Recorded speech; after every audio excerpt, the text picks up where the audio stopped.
Hey, Goddess, welcome back to Goddess State, the space where we talk all things visibility, wealth, feminine leadership, ancient wisdom, and so much more. Today, I want to talk about the energetics of expanding your capacity to receive. You've probably heard about this spoken about in the manifestation communities, in the business spaces, if you're a coach or if you are a leader of some sort. I want to bring a very strategic approach to this conversation because this is kind of what allowed me to realize what was actually blocking my abundance and blocking my ability to receive more. And it's when somebody asked me this question: if I were to give you 50 clients today, would you be able to hold that? Would your infrastructure, your business systems, your energy be able to flow with that level of responsibility? So I ask you, if everything that you ever wanted landed in your lap today, would you be ready for it? Whether that is the clients, the money, the love, the opportunities, could you actually hold it? Not could you desire it, not could you imagine it, but could you actually hold it? Because desire is not the issue. Vision is not the issue. Not even worthiness or unworthiness is the issue. It's truly a game of capacity. But we can't talk about capacity if we don't cover receiving, because receiving is basically the real edge. People think that receiving is passive. Receiving is not an easy, let me lay back on the couch and just be on autopilot, sit back and wait mode. No, receiving is a skill set. Most women, because we live in a patriarchy, are not taught to be in a receptive state because we are taught to push, hustle, achieve, do more, be there for everyone else except for ourselves, and we fall at the bottom of the list. Nobody has taught us the structural side of receiving, like systematizing your business so that when success does come to you, you know exactly where people are going. You know exactly how your systems and your business flows. Nobody has taught us the energetic side of receiving, like regulating your nervous system so that when expansion or visibility or more eyes come on you and you get news outlets, media reaching out to you, that you feel a level of normalcy. And nobody has taught us the identity of receiving, which is becoming the type of person who expects miracles to happen on a daily basis. Chances are, if you have issues receiving in one area of your life, it kind of trickles into every other area of your life. If you struggle to hold more love, then you likely struggle to hold more money. If you have visibility wounds and you struggle to be seen, then likely you struggle to have support around you or to feel safe just asking for help. Everything is connected. Your capacity to receive is your capacity to be held by life. Instead of feeling like you have to hold life together and do it all yourself, this is why this conversation is so important.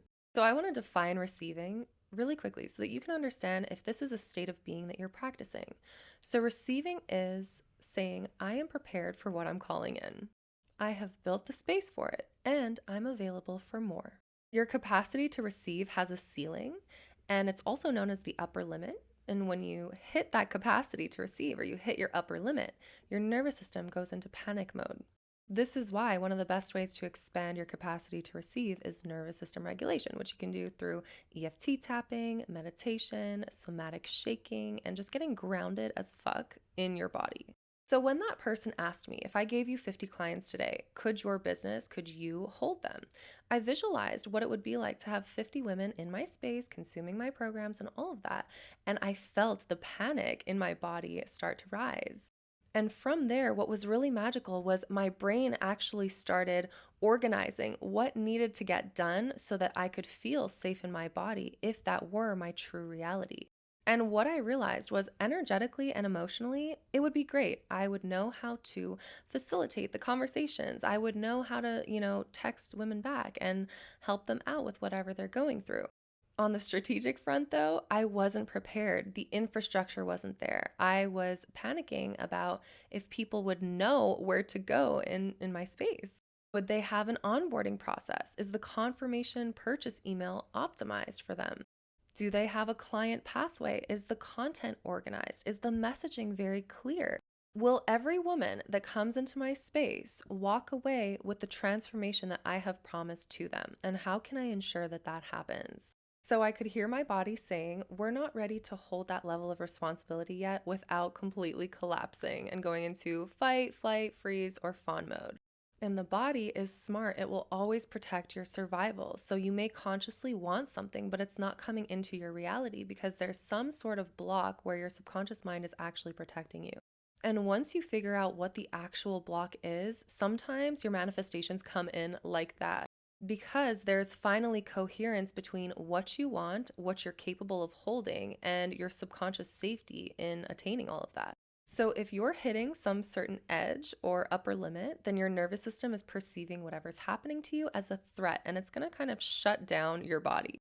So, some signs that you're hitting an upper limit could be that you're feeling instantly tired after you have reached some sort of success, whether that be a viral social media post or a huge cash injection. Maybe you created an entire content calendar for the week, and then the minute that you have your free time, you procrastinate or you start nitpicking decisions that don't even really bring the business forward. Maybe as soon as you're feeling yourself about to expand, you get extremely sick or you create chaos or drama with your loved ones. Everything is just feedback, and it's your nervous system saying, hey, we're integrating, slow down, we're expanding, everything is good, we just need to take it step by step. So, this is why strategy is really only 20% of your business. You need that energetic capacity and preparation to hold what's coming to you. So, some great ways to practice receiving, especially in micro ways, is to let people compliment you. Just let the compliments land, thank them. Let yourself rest without feeling guilty for it. Just let yourself breathe. Walk more slowly in your day. Feel the energy around you. Take up more space online and don't feel the need to put on any sort of performance or mask or this energy of like, push, let me get this message out there. Recently in my Spotlight membership, the women were talking about how they just need permission to be themselves. And I was like, okay, well, a great practice is just, go in front of the camera and breathe. And there was huge breakthroughs that happened. People were like, oh my God, yeah, I can just set the camera up and let my presence be enough.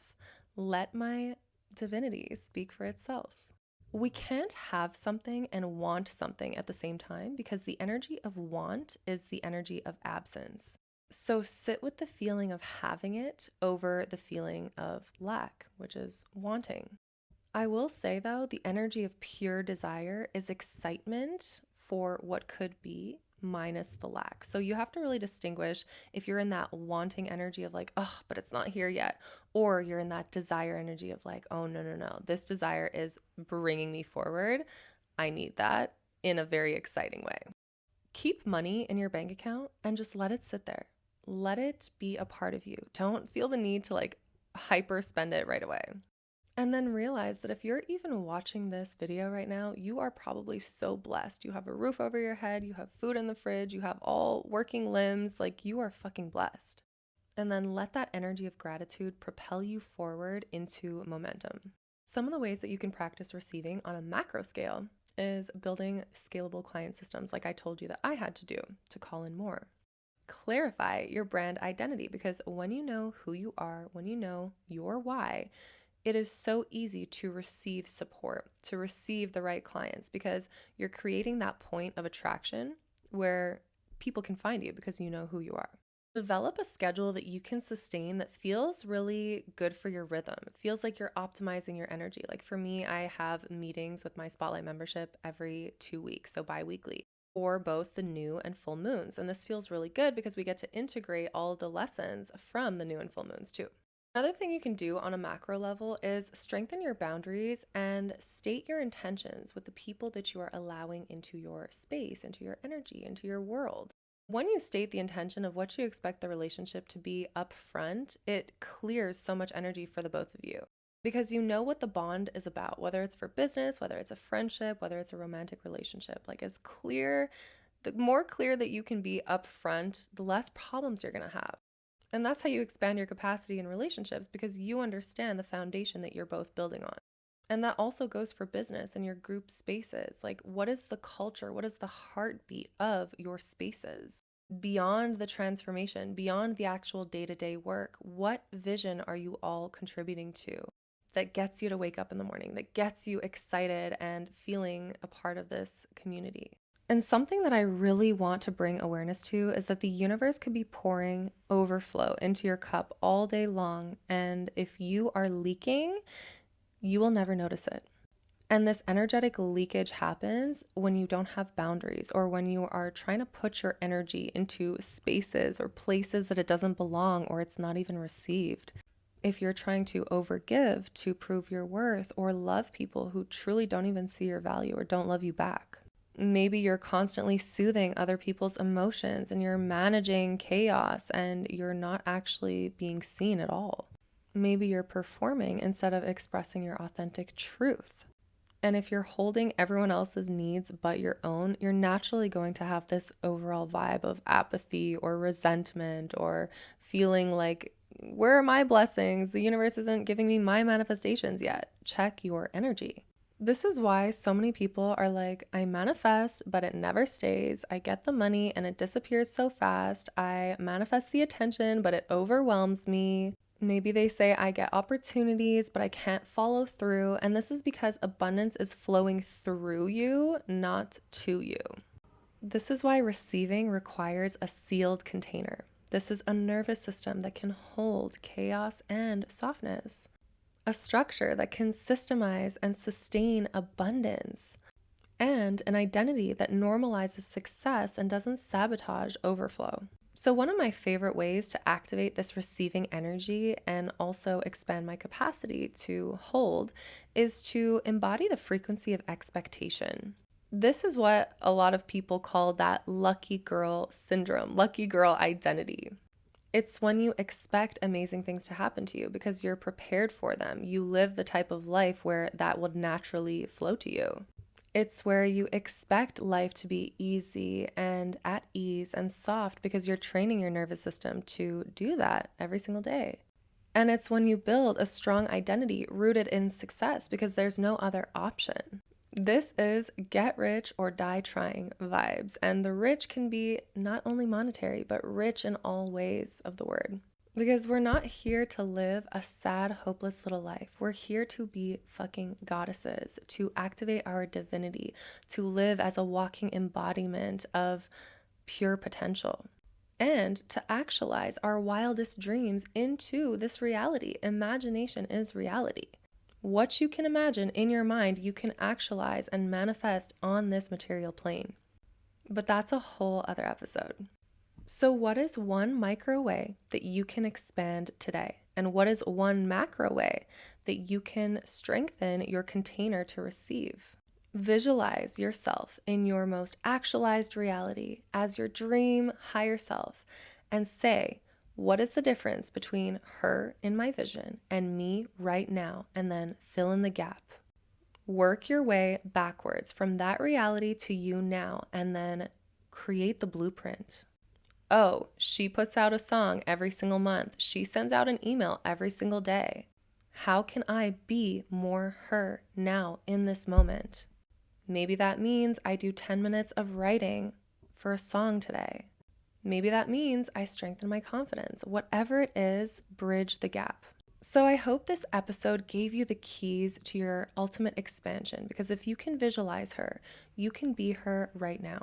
And sometimes it truly is just a matter of practicing being in that energy of receiving, being in that frequency of expectation, and creating the systems that you need so that you can soar. I hope you absolutely loved this episode. Be sure to leave me a review, give me a follow, and do all the amazing things. Until next time, goddesses.